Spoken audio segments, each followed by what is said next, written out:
ராமநாதபுரம் கேணிக்கரை பகுதியில் உள்ள தர்கா ஒன்றின் கொடிக்கம்பம் திடீரென நகராட்சி சார்பில் அகற்றப்பட்டதால் இஸ்லாமியர்கள் சாலை மறியலில் ஈடுபட்டு வருகின்றனர். கூடுதல் தகவலோடு இணைகிறார் செய்தியாளர் சோனைமுத்தன். வணக்கம். அப்பகுதி வாசிகளுக்கு முன்னறிவிப்பு ஏதுமில்லாமல் தற்போது அந்த கம்பமானது அகற்றப்பட்டதா? கள நிலவரம் என்ன? வணக்கம். அதாவது ராமநாதபுரம் பகுதியில் பல ஆண்டுகள் பழமையான தர்காவின் முன்பிருந்த கொடிக்கம்பத்தை திடீரென நகராட்சி சார்பில் அகற்றப்பட்டதனால அந்த பகுதியில் பரபரப்பு ஏற்பட்டது. இதனை கண்டித்து இந்த இஸ்லாமிய பெண்கள் உட்பட ஏராளமானோர் அந்த பகுதியில் சாலை மறியலில் ஈடுபட்டு வருவதனால போக்குவரத்து என்பது பாதிக்கப்பட்டிருக்கிறது. ராமநாதபுரம் கேணிக்கரை பகுதியில் உள்ள அரசு மகளிர் கலைக்கல்லூரி எதிரே அமைந்துள்ள ஹசரத் சையத் நூர்ஷா காதிரி ஒளியுள்ள தர்காவானது சுமார் 500 ஆண்டுகளுக்கு மேல் சேதுபதி மன்னர் ஆட்சி காலத்திலிருந்து இயங்கி வருவதாக தெரிகிறது.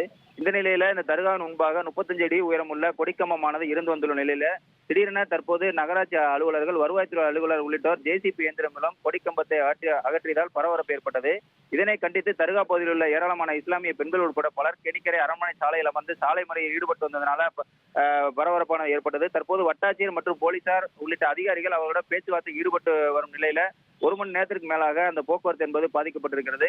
இது குறித்து அதிகாரிகளிடம் கேட்டபொழுது நீதிமன்ற உத்தரவுப்படி கொடிக்கம்பம் அகற்றப்பட்டதாகவும் அதன் அடிப்படையிலே இந்த கொடிக்கம்பமும் அகற்றப்பட்டதாகவும் தெரிவித்தனர். தர்கா நிர்வாகம் கேட்டபொழுது எந்த ஒரு முன்னறிவிப்பும் தங்களுக்கு தராமல் திடீரென அகற்றியுள்ளதால் இந்த கொடிக்கம்பத்தை வைக்கும் வரை போராட்டத்தில் ஈடுபட போவதாகவும் தெரிவித்திருக்கின்றனர்.